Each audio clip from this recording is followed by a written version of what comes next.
Welcome to today's Energy Communities IWG and U.S. Department of Energy webinar. Please join us in welcoming Brian Anderson, Executive Director of the Energy Communities IWG. Good afternoon, everyone. I'm Brian Anderson. I'm the Executive Director of the Interagency Working Group on Coal and Power Plant Communities and Economic Revitalization. We'll call it the Energy Communities IWG for short. First, I'd like to start by thanking you for joining us. We have a number of speakers on our packed agenda, all with very important information and useful opportunities to share. So let's really get right to it. As global competition heats up to seize the opportunities associated with advanced manufacturing, especially including clean energy manufacturing, our focus is to make sure that the United States leads the way with good jobs here at home and to ensure that our traditional fossil energy communities don't get left behind during this transition. That's why during his very first week in office, President Biden created the Energy Communities IWG. Through our whole of government approach, the White House and nearly a dozen federal agencies are working together to increase awareness and reduce barriers to accessing the federal funding opportunities that include loans, grants, and tax credits, so we can invest in America and spur domestic manufacturing and energy communities. And thanks to the Bipartisan Infrastructure Law, the Inflation Reduction Act, and the CHIPS and Science Act, there's now hundreds of billions of dollars available. It's no overstatement to call this a once-in-a-generation opportunity to rebuild our manufacturing base from the bottom up and the middle out. And the U.S. Department of Energy is on the front lines of working to make that opportunity a reality. To that end, in a moment, you'll hear from U.S. Energy Secretary Jennifer Granholm. You will not find a stronger advocate for ensuring the United States wins in the global race for advanced manufacturing and clean energy jobs. She'll detail how the administration is aggressively pursuing a unified industrial strategy to increase domestic manufacturing overall and specifically for energy communities. We'll also hear from leaders in 3 different Department of Energy offices with currently available funding and other resources that can help support energy communities. And let me just say, when we mention energy communities, we're really talking about people, men and women whose livelihoods depended on coal, oil, or gas, or power plant jobs. For generations, these workers and their families powered our energy, our economy, and the way of life that we know today. I do know this firsthand. For 7 generations, my family has lived in an energy community. It's where I make my home today. And my grandfather was a coal miner. My father worked in the oil and gas industry. And over my lifetime, I've seen the painful transition of communities that were once thriving places to work and to raise families. These communities now struggle to find good paying jobs and are losing access to all the societal benefits that go with a healthy, forward-focused economy. They have the workforce and certainly the will. Too often they just lack the opportunity. So yet here we are today discussing a ton of opportunities for energy communities in the areas of manufacturing and revitalizing those communities. The opportunities just abound. None of it will matter, however, unless we ensure these opportunities also benefit those that are at most risk of being left behind. It goes straight to the heart of everything we do here at the Energy Communities IWG and goes right to the work that's happening across the Department of Energy under the leadership of Secretary Granholm. So I'm going to turn the program over to Secretary Granholm. I'd like to say thank you for all that you are doing, especially your staunch support for people living and working in energy communities across the United States. Secretary Granholm, it's my pleasure to pass it over to you. Great. Thank you, Brian, for your kind words and really your leadership, your personal experience, really propelling you to be an incredible leader of this IWG. So thank you. And so let me just put a little bit of context into this. Obviously, America was forged through the spirit and sacrifice of coal and power plant communities, and the IWG is about honoring that history really with action. So today, I'm really honored to speak directly to leaders like you who've been in the trenches, who've really been fighting to save jobs in the communities that depend on them. And for me, my fight started back in 2003 in a little town called Greenville, Michigan. And I'm guessing that my story resonates, even though it might be slightly different.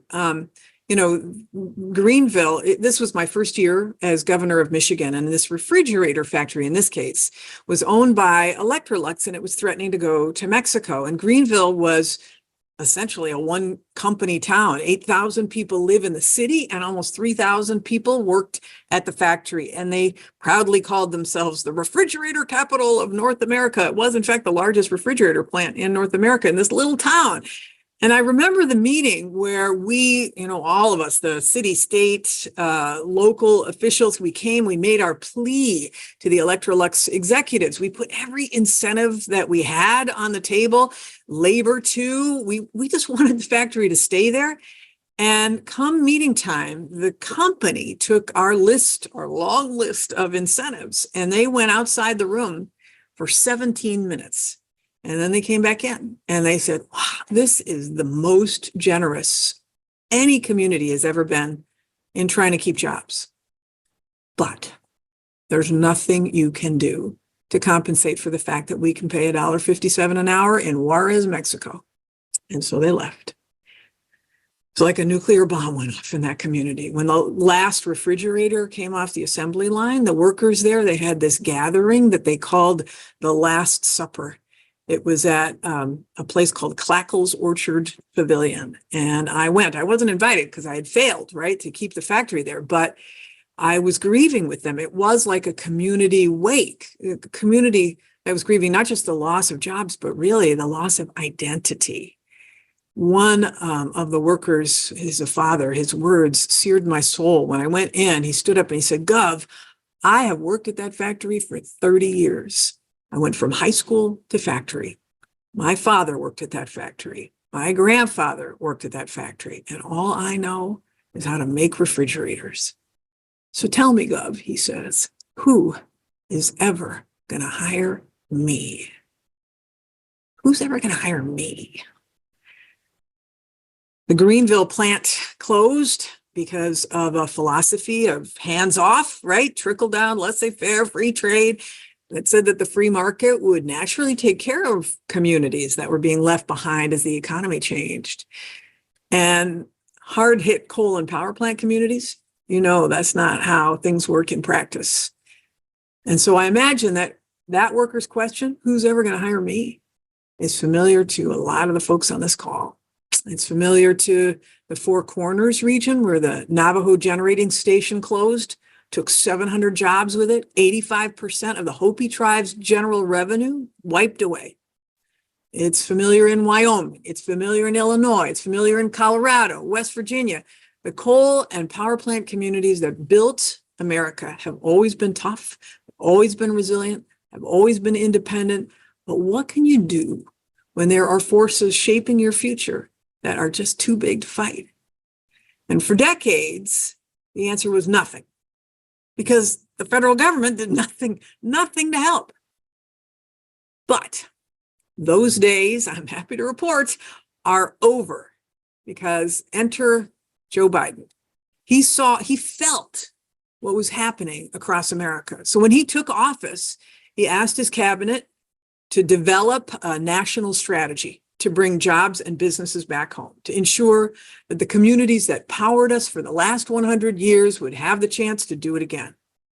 So today, you're going to learn about the record-breaking, as Brian suggested, funding and technical assistance that President Biden has made available to energy communities. And I'm going to let my colleagues walk you through the programs and how to take advantage of them. But those resources, the 48C tax credit, the Energy Infrastructure Reinvestment Program, the C-SITE program, all the great acronyms, these are not disparate ideas that were thrown at the wall in hopes that something sticks. They're all part of a coherent, holistic strategy to make an ecosystem work in place-based strategy that makes that community whole. It's an industrial strategy really for the 21st century. Here's how it works. First, the first pillar is to make the United States the irresistible nation for investing in clean energy, so that people are not just going to the lowest common denominator country, that they are incentivized to invest here through historic grants and loans and tax credits that make businesses say, I got to go to America if I'm going to be profitable. It's the type of carrots that would have kept Electrolux in Michigan 20 years ago. And it's still early, but since President Biden took office, the results of these laws that Brian described have been outstanding.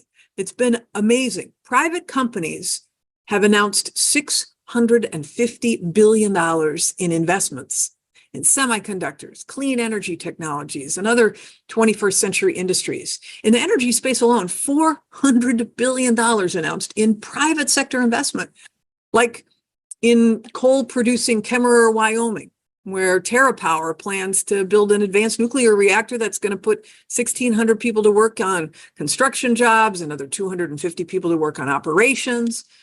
It's now happening in San Juan County, New Mexico, which saw the country's single highest jump in unemployment after oil prices fell in 2015. And now, thanks to the president's tax incentives, there's a whole new solar project coming to town. It's going to power more than 50,000 homes a year and create new tax revenue streams. We're seeing similar stories in Weirton, West Virginia, in Hopkinsville, Kentucky, in Harmony, Pennsylvania.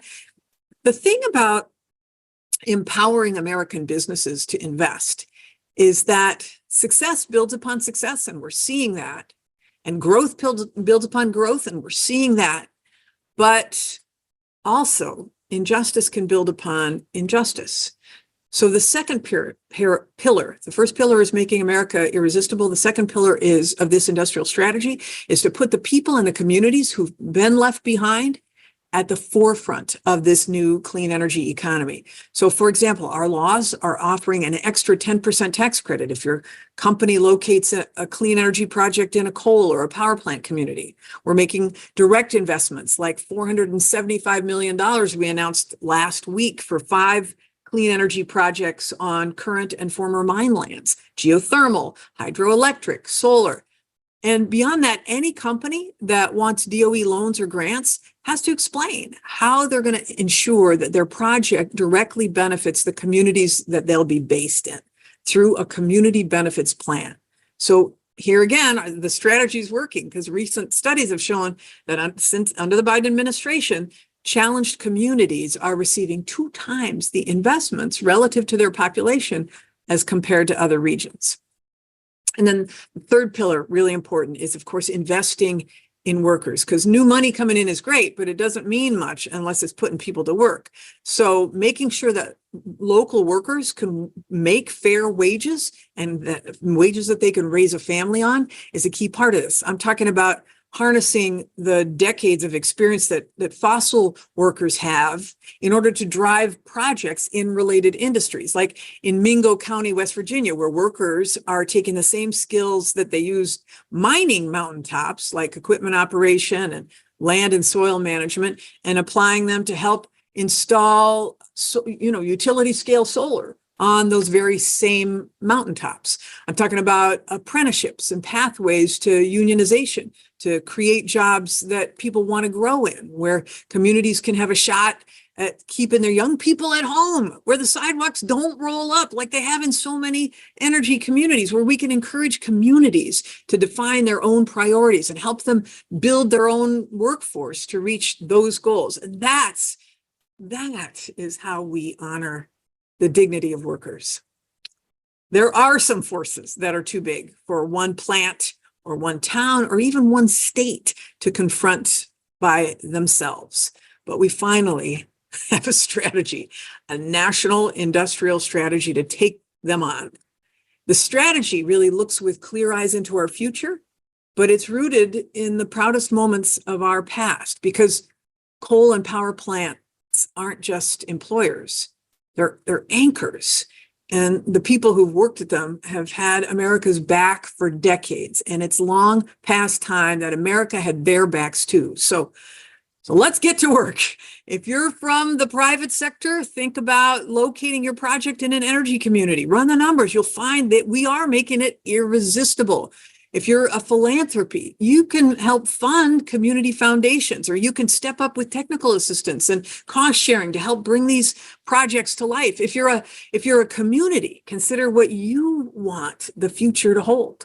We're ready to send administration experts directly to you if you want to map out a plan together. So for more specifics on that and the other unprecedented resources that are available to energy communities. I'm thrilled to hand the mic back to Brian Anderson. Brian. Well, Madam Secretary, thank you so much for your leadership. And I know the Greenville story does ring true in energy communities. Folks can see themselves in that story. When a mine closes or a plant closes, they can see that it's sometimes the hope is not there. And one thing that we're trying to bring here is not just the opportunities, but the opportunity to plan, the opportunity for hope. And so I'd like to underscore the Secretary's call to action by specifically noting if you're an energy community who wants to host an education or awareness event about federal opportunities in your city or town, you can email us at contact@energycommunities.gov. I'm sure it'll be dropped in the chat, contact@energycommunities.gov. And you can find the webinar reference also for a quick a webinar chat for a quick reference. And while the Secretary is a really hard act to follow, Jigar Shah, the director of the Department of Energy's Loan Program Office, will absolutely certainly fit the bill to follow the Secretary. The Loan Program Office is a debt financing division within the department, and Director Shah will discuss the billions of dollars in financing available via the LPO to help deploy innovative clean energy manufacturing and deployment projects like the Energy Infrastructure Reinvestment Financing Program. And in fact, one of the questions in the Q&A teed this up: how can we leverage the existing infrastructure into future projects? So Jigar, I'll hand it to you. Thank you so much, Brian. And it is very tough to follow the Secretary. I want to thank everybody for your time today. My name is Jigar Shah, and I'm the director of the Loan Programs Office here at the Department of Energy. And we were given a new authority within the Inflation Reduction Act called the Energy Infrastructure Reinvestment Program. And the way that that program works is for people who have aging energy infrastructure, you have the ability to use this loan program to be able to work with projects that have ceased operations. So a coal plant or natural gas plant that is shut down, or a coal mine that is shut down. You have the ability to enhance a project that's already in place. So if you have a solar project or wind project that's already there and you wanted to add long duration energy storage to it, you can do that. And the other piece of it is that for many places, the electrical interconnection that is there at the site is very valuable. For many folks, they have to wait for years within the regional transmission operator framework to be able to get permission to connect to the grid. But for a lot of these sites, you already have permission to attach to the grid. And if you plan properly, then that permission can be transferred to another power project as opposed to released back into the general pool and then allocated somewhere else in some other community. And so we have received about $100 billion of loan requests into the Loan Programs Office using this tool. And the way it works is that we pay for the risk part of the loan. So everyone gets the interest rate of US Treasuries plus 3/8 of a point for up to 30 years. And so that is a huge incentive to make sure that people choose your community over another community to be able to build that infrastructure. The other piece that we're finding is that for many people, this requires a partnership with the local electric utility company, the local rural co-op, the local municipal utility, because what we're finding is that for a lot of folks, that is the group that actually funds these kinds of projects. And even they have been quite excited about using the Loan Programs Office. So we've got about $50 billion or so of loan requests that have come in from electric utility companies that want to enhance their existing grid to be able to handle more power, to figure out how to transition coal plants to nuclear plants or advanced geothermal plants or wind and solar projects with battery storage. So that's been very exciting for us to see. The other piece, though, that I think often gets overlooked are brownfields.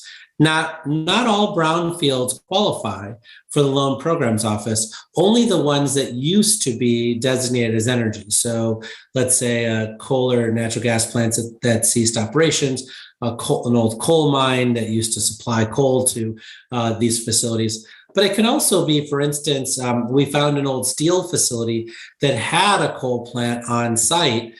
And so while the steel facility brownfield doesn't qualify, the old coal plant facility makes the entire property qualify. So we can be quite creative in the way that we think about this. And the reason this is important is because the amount of sites for industrial locations in this country is very low. And so there are a lot of states and a lot of energy communities that are actually taking money from the Bipartisan Infrastructure Law and Inflation Reduction Act to clean up these brownfields and make them ready for someone who wants to build a manufacturing facility, because existing sites where people can just step in really don't exist today. And so it's become a huge problem for folks who, want to build something here in this country. Being able to just step right into a site has become a huge problem. The first conditional commitment for this program was issued just this past week to the Holtec Palisades plant in Michigan, where they had a recently ceased operation nuclear plant, which they are borrowing up to $1.52 billion to restart that nuclear plant and put that out, which is great. And the Office of Nuclear Energy just put out a guidebook today that shows that we have hundreds of locations where coal plants are planning to retire, mainly basically due to age, and figuring out how to build a nuclear plant at that site. And there are a lot of folks, including an important request for information that came out from hyperscale data center companies recently, that want to try to make a lot of these projects work as they figure out where to put their hyperscale data centers. So we're very excited about the amount of interest in the program, but also really helping communities realize that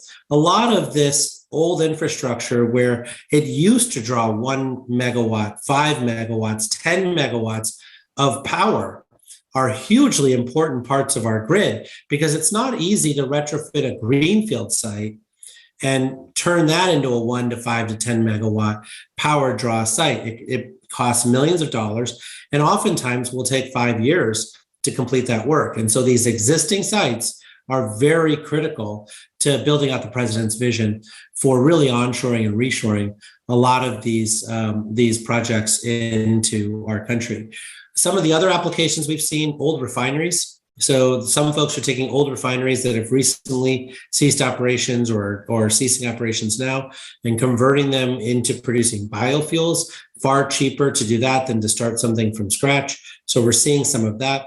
Some folks have old pipelines that used to carry natural gas, and what they're realizing is it's no longer the low-cost way to ship that natural gas, so they've gone idle or dormant, and folks are re-sleeving those natural gas pipelines to carry CO2 or ammonia or other important molecules. And so we're very excited about the level of creativity that innovators and entrepreneurs around the country are using to figure out how they want to repurpose or replace existing assets to be able to be part of this energy transformation way into the future. So with that, thank you, Brian. I think that there might be a couple of questions you wanted me to answer. Yes, Jigger, there are a couple of specific questions that are in the Q&A I think would be really interesting. One question says, doesn't the development of an ecosystem require development of a group of sites in a specific region versus a single site? If so, can the LPO fund or back multiple sites as long as it's for the development of an ecosystem? Yeah, it's a great question. And I'll be a little wonky with it, but we generally have an innovation requirement, which makes that very difficult to do. But in this case, that innovation requirement has been waived. And so as a result, it is actually quite easy for us to fund an entire ecosystem as long as all of those sites are reusing or repurposing existing energy infrastructure. And so that is something that we're doing. And what we're seeing is a lot of them are coming through electric utility companies or natural gas utilities or water utilities and others like that. But we absolutely can be working directly with the city or the county on that as well. Jigger, thank you. And that brings me to another point that I think our listeners and watchers would be interested to hear is that the Loan Program Office, compared to many of the offices within the Department of Energy, can actually get involved much more directly with project developers and really assist project developers in bringing projects to fruition. Isn't that right? It's a great question. Yeah. So many of the programs at DOE have a competitive process. And so when you have a competitive process, it's kind of hard to lean in and help project developers because they're in a competitive process. With the Loan Programs Office, as you correctly point out, Brian, we have a rolling process. So as a result, none of our loans are competing with each other. We can really help each loan applicant as they come in. And some of them come in 2 years before they're ready to actually secure the loan so that we can really help them with checklists and making sure that people are doing things in an orderly fashion so they can get to the finish line. That's great, Jigger. And then also because, with the Loan Program Office, they're loans, and ultimately the final decision comes to the potential for repayment of said loan. And so for a taxpayer purpose, this is really creating the catalyst to get projects over the finish line, right? Yeah, and we have hundreds of people who work at the Loan Programs Office that meet this standard, which is the reasonable prospect of repayment. And I think it's important to note that those words actually mean that we can take a lot of risk and that we're encouraged to take a lot of risk, because what you find is the commercial banks won't take that risk, right? And we're supposed to not compete with the commercial banks. We're supposed to make things happen that wouldn't otherwise happen. So we're really supposed to lean in, and our track record has been fantastic. We've had about 3% losses throughout our entire portfolio. And so we really have been able to help people take what starts as a very risky idea, but really bring it to fruition and make sure those jobs are maintained in that community. That's great, Jigger. And for this particular audience, I know most of the folks are coming from energy communities, and by definition, energy communities probably have lots of old fossil energy infrastructure. And so the ability to go back and revisit some of these locations. There was one question in the Q&A about, well, what if we convert a coal plant into a biomass energy plant? And that is certainly one example of the type of project that could happen. But it doesn't have to be a one-for-one energy type project, right? It could be, you mentioned the very valuable interconnects. It can be into the manufacturing sector as well. Are there some examples? Yeah, that's exactly right. So there's a couple of locations where the coal plant is looking to be replaced by a manufacturing facility for battery manufacturing or for critical minerals processing or things like that. And so in some cases, folks have decided that industrial sites are at such a premium that, taking some of these old sites and making it into an energy manufacturing location is actually what they want to do instead of returning it back into an energy generating site. And all of those use cases are absolutely allowed within the Energy Infrastructure Reinvestment Program. And then, like I said, we've already got over $100 billion of interest in the program, with about $93 billion, I think, of applications received in. But I think we're going to, I think we see directly in about 125 billion of interest. And we have a lot more loan capacity where that came from. So people should keep dreaming big and coming into the office. That's right. And when it comes to dreaming big, one of the questions in the Q&A that just came in is, can projects can they be community led, or does it have to be developer led? It's both, right? I mean, obviously we have to have a borrower, right? And so at some point, if the community is not a borrower, but they want to figure out how a certain piece of property or other things could qualify for 1706, so then they can market it as 1706 eligible, that is also very valuable. And we're happy to engage with you to help you sort of pre-qualify what applications would work under the 1706 Energy Infrastructure Reinvestment Program. So then you can market it to people who might want to use it and then borrow money from our office. So eventually we do have to figure out who the borrower is. But absolutely, if communities don't want to be the borrower, but they know that they have locations that they think would qualify, we're happy to help them pre-qualify them. That is absolutely terrific, and probably music to a lot of people's ears. And then the one last question that we have in time, I'd like to go into just a little bit of. We talked about the loan program, and there's a question about: is it loans? Are there grants? All in all, we have loans, we have grants. We're going to talk about some grant programs and other as we go on today.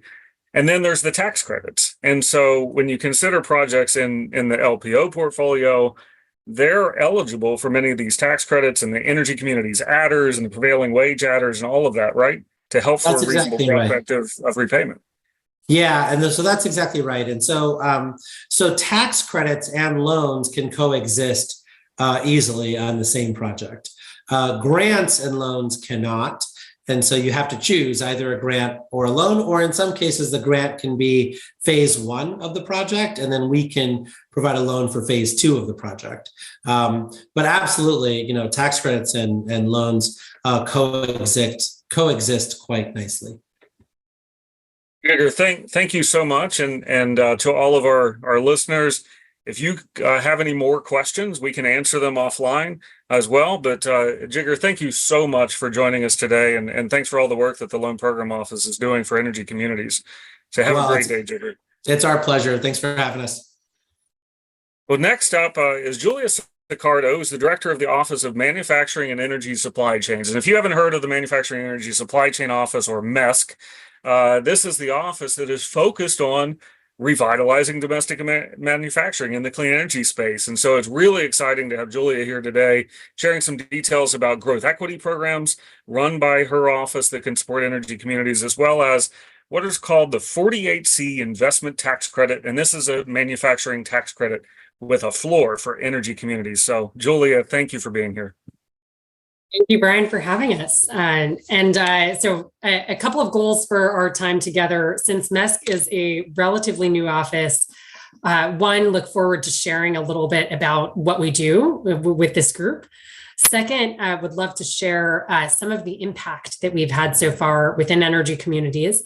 And third, would love for you all to come away with an understanding of where some of the opportunities for future engagement may be within energy communities and our programs. So without further ado, we'll kick off and introduce the office on the next slide. We are focused, as our name very much states, on ensuring that we have a resilient and secure energy supply chain in the US. That means understanding where all of the components, the materials, the products that we need for our energy security are going to come from, and ensuring that we have an ability to procure those products, which in many cases means manufacturing those products here, processing those materials. And this is really an area where, you heard the theme in the Secretary's opening, in Brian's opening. We have, very much let that go to the wayside and been okay with other countries really owning manufacturing and owning our supply chains. And that, of course, can create some important vulnerabilities that we need to stay ahead of and really understand. And so our office was really founded with the mission 2 years ago to make sure that we're investing against those vulnerabilities and we're providing a stable manufacturing base here in the US. So we have 3 building blocks within our office. One, we are focused on investing in US manufacturing capacity. So investing in the factories, the processing plants that are going to make what we need to power our energy systems. Second, we're focused on investing in workforce. The energy economy, like our global economy, is run by people. And at the end of the day, we really need to make sure that people have the skills that are needed to be able to participate in that energy economy and be able to earn a great wage and a good paying job. And so we're focused on partnering with institutions, not just universities and colleges, but also vocational schools, union skilling programs, to make sure that we can support workforce to grow, to transition into skill. And finally, our third building block is focused around analytics.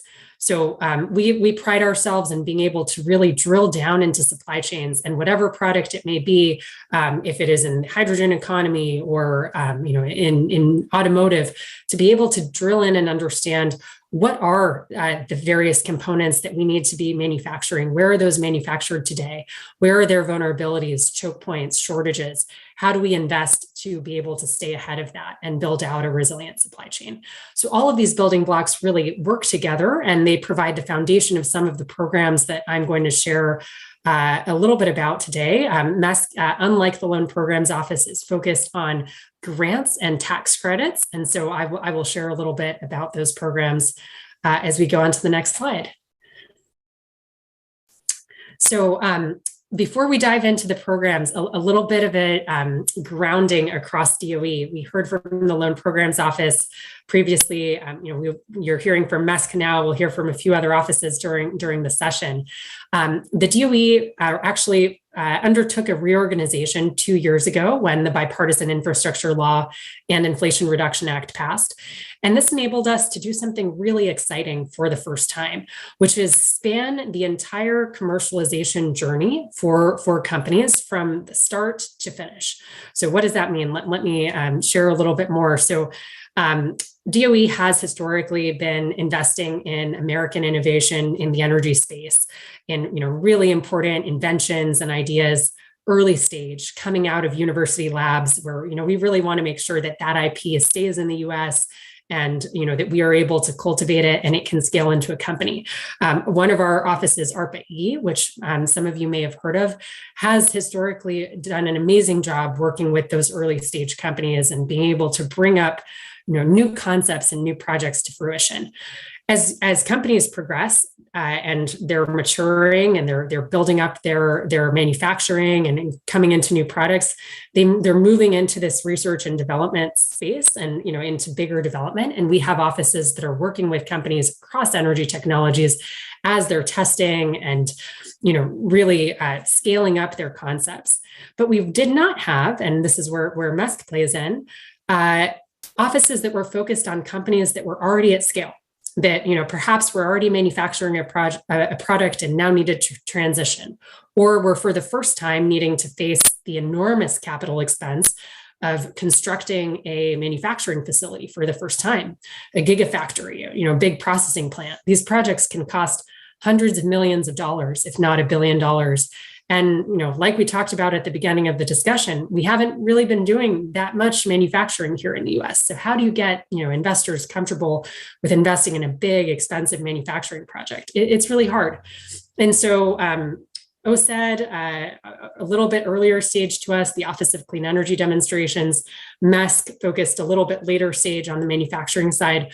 We were really brought in to address this gap that we had, where we were not really able to partner with companies that are at scale. And now, thanks to our offices and our programs, we are. And so we are working with companies that have already designed their products, tested them, piloted them, done the demonstration facility, are now at the point of, the shovel needs to break ground and we need to manufacture. And, here we are with some very significant grants, which I will share a bit more about, to be able to work with companies at this juncture. This is, again, as the diagram indicates, before the Loan Programs Office, prior to being at the point to be able to take on debt financing. There's a little bit of this sweet spot that some of us in the investment industry would refer to as one of the deepest points of the valley of death. And we're here to partner and lift companies out of that. So if we go to the next page, a very long list of our programs. I will highlight a few that are quite important for this group. So one, you'll see across this page at the top of the page, a note about our Industrial Assessment Centers program. This is our workforce program. We have quite a few partnerships with workforce institutions across the US, almost 50 different partnerships and growing, where we are very much looking to be able to bring skills to workforce to be able to ensure that our communities are able to participate and really put the U.S. in a leading position in the energy transition and within our energy economy. We, of course, have one of these industrial assessment centers at West Virginia University in Morgantown. So while they are not all in energy communities, we are very much excited about our partnerships in the energy community space and looking forward to growing that. The next program that I'll highlight is our Advanced Manufacturing and Recycling Grants Program. This is open for applications. We are going to be accepting applications until later this month. This is a program where we already ran a successful first round at the end of last year. Some of our awardees were actually profiled in the New York Times. It is exclusively focused on energy communities. It cuts across energy technologies and looks at the technologies that are most important for our energy supply chains across energy technology manufacturing and industrial decarbonization, and provides grants to companies that are making significant manufacturing investments in this space, up to a 50% cost share. The reason we fund projects up to 50% is that it is very important to us to be able to be a catalyst for investments within these energy communities, but not push projects forward and fund them fully outright, but rather bring the private sector investment community along and jointly fund these projects to be able to move forward. So we will go up to 50%. We have hundreds of millions of dollars there available, and look forward to seeing a lot of applications within this round. The next program that I'll briefly highlight, but I will say more about shortly thereafter, is 48C. 48C is a tax credit. However, it is a tax credit that looks a lot like a competitive grant program. 48C is one of the largest programs right now active in the Department of Energy. It is a $10 billion program where $4 billion out of the 10 have been carved out for energy communities. So I will say more about that in the subsequent slides, but lots of opportunities right now available. All of them are available to energy communities, and some of them are specifically tagged for energy communities exclusively. So very much encourage you all to take a look and put forward your projects here. If we go to the next slide. So where have we been active to date? You can see it has been across the map. So far, we have made selections in batteries and critical minerals, in heat pump manufacturing, across energy technologies within our energy community, advanced energy manufacturing and recycling program, as well as in workforce. And so you can see we are very much looking to support a manufacturing renaissance across the United States, and are looking forward to funding many more great projects in the months to come, with many new announcements around the corner. If we go to the next slide. So a little bit about what we've been up to so far in energy communities. So I am so proud to share that we have invested almost $1.8 billion directly in energy communities. This does not include the matching, the private sector cost share, which, at least doubles what we've put forward. This is DOE money that is going towards energy communities, revitalizing and scaling their position within the US and within the global energy arena. 1.5 billion of this funding comes from 48C in a first round that was announced on Friday. And then almost 300 million were selected at the end of last year through our Advanced Manufacturing and Energy Recycling Program. The states so far that we've been able to partner with to bring projects to fruition are West Virginia, Connecticut, Michigan, Texas, Virginia, Colorado, Pennsylvania, and many other states through our 48C program. Energy communities exist across the US. And as you can see from this map, are focused for us on communities where a coal plant or a coal burning facility in the past 20 years has been operating or closed. And so quite a lot of the US is in target for us for our projects. On the workforce side, West Virginia University, we were able to partner with an over $2 million program to be able to bring students into manufacturing centers, give them hands-on experience, and create a positive benefit also for the manufacturers receiving the assessments from the students. So we are very proud to have been operating this particular program around workforce for the past 40 years, and to be able to bring that to West Virginia.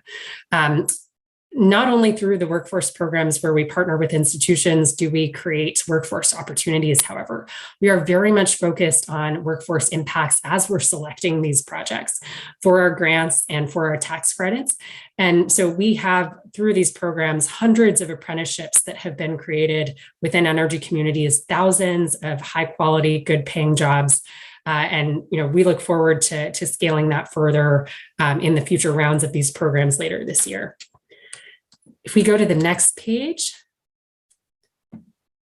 So a bit more about 48C. I mentioned this earlier. This one's a bit odd because it is a tax credit. So we are running this in partnership with Treasury and with the IRS. And we are reviewing applications and making recommendations to Treasury and IRS on an ultimate decision to put forward on tax credit determination. We have, as I mentioned, a historic $10 billion for this tax credit, $4 billion of which were announced on Friday, leaving another $6 billion for us to allocate across three categories: clean energy manufacturing and recycling, critical minerals and their recycling, as well as industrial emissions reductions projects. This is a 30% ITC. Or 6% if our prevailing wage and apprenticeship requirements are not met. And we actually have a carve out, as mentioned, for energy communities where 40% of this tax credit is actually held for energy community projects. So this is a very competitive and highly selective program. But if you think about that holdout, there's really an additional chance that is provided to energy communities to be able to win this tax credit. So by locating your project in an energy community, that's an immediate boost, and we're very, very excited about that structure. If we go to the next slide, so energy communities, as mentioned, you can see across this map. They really light up across the US. There are very few states that do not have any energy communities. And so, we're very excited for site selection committees, for, large manufacturing projects that may not yet have selected their site, to really take into account these maps and think about opportunities to site their project in one of these regions to be able to take advantage, of the significant opportunity that, can be afforded through our programs that are specifically focused on energy communities, and to bring the benefit of their construction and their ongoing operation back to those communities.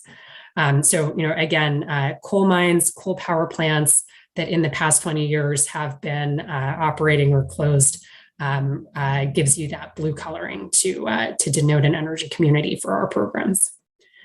If we go to the next slide. So I mentioned we had a big announcement on Friday. Our team has been working hard and in close partnership with the IRS to announce over 100 projects across 35 states being selected to receive this 48C tax credit. You see the split across the page, many different technologies, many different parts of the supply chain represented. Almost $3 billion for clean energy manufacturing and recycling, almost $1 billion for critical minerals, and $500 million for greenhouse gas decarbonization. So quite a lot of activity here, and some big announcements made on Friday. If we go to the next page. So across our grant program, which in the same way is fully focused on energy communities, we did one round of $275 million at the end of last year. And we have this year coming up a second round of about $425 million, where we have concept papers, which are due towards the end of this month, at the end of April, and then full applications coming due in July. We are very excited to see applications from small and medium manufacturers, and in projects that are located in communities with the same definition in 48C, where coal mine or coal-fired power plant has been operating or been shut in the past 20 years. We've got 2 AOIs, which are our areas of interest. These are basically themes that we are very excited about. awarding. One is in manufacturing, so manufacturing of energy products. And the second one is around industrial decarbonization. So very keen to see technologies in those two areas located in energy communities. We love to see brownfield sites, and looking forward to seeing some very good applications meeting an already very high bar that was set in the first round last year. If we go to the next page, I think we're fully covered. Happy to turn it back to Brian and see if there are any questions. Well, Julia, thank you so much. And there's so much that MESC is doing, and there are a ton of really good questions in the Q&A that we're not going to have time to answer online today. But to all of the folks watching, what we do in the IWG, we take these Q&As that we don't get to today. We'll get the answers, find the answers within the department, and we'll be posting them publicly, the answers to these questions. And so do keep them coming. Don't let the fact that we're not going to answer them live in the meeting today dissuade you from keeping the great questions coming. So Julia, thank you and the entire MESC team for all that's happening, 48C, 40209, all of the different programs. There's so much interest in it, and it's all really exciting. So with that, our last speaker on the program is Mike Lee, who's the Deputy Director for the Office of State and Community Energy Programs, otherwise known as SCEP. Mike and his team focus on leveraging more than the $1.2 billion of investments from the Bipartisan Infrastructure Law and the Inflation Reduction Act to seed transformational change at the state and community really partnership level so we can achieve the nation's climate goals. So Mike, I'll turn it over to you, and thanks for being here. Great. Thanks so much, Brian.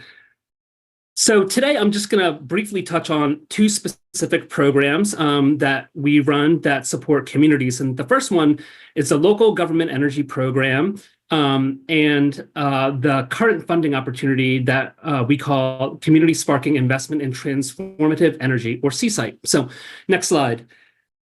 The Local Government Energy Program is an annually funded program that provides a suite of tools to support communities. The program provides competitive awards, on-site capacity, peer exchanges, and technical assistance to communities to help them advance in an array of energy and workforce areas. So as like with MESC, we're also very focused on workforce development in addition to sort of clean energy. Let's go on to the next slide.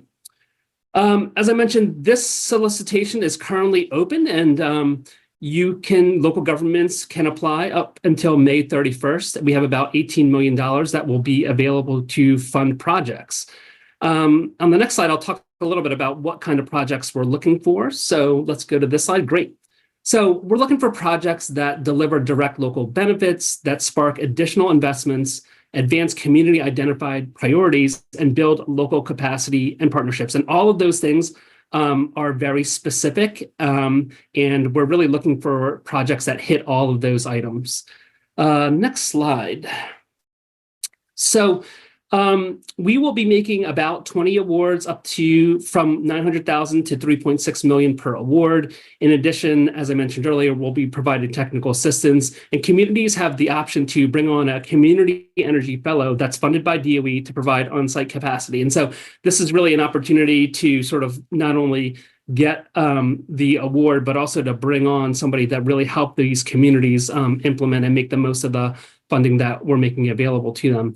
So the eligible entities who can apply are disadvantaged communities, energy communities, and or small to medium-sized jurisdictions. So there's three sort of like groups of eligible entities here. So as I mentioned, this solicitation is currently open. So if you do have questions on this, I highly recommend at the end, I'll put up the email address for the program inbox, and we'll take questions there, and then we post them on the website so that everybody has equal access to the answers to these questions. So next, I'm going to very quickly run through one other program. So this program is not open for applications, but I mean, it very intentionally and specifically addresses energy communities. And so we just wanted to take a couple minutes to highlight Communities LEAP, which is what we call it. And so Communities LEAP is a technical assistance program that we originally launched in 2021.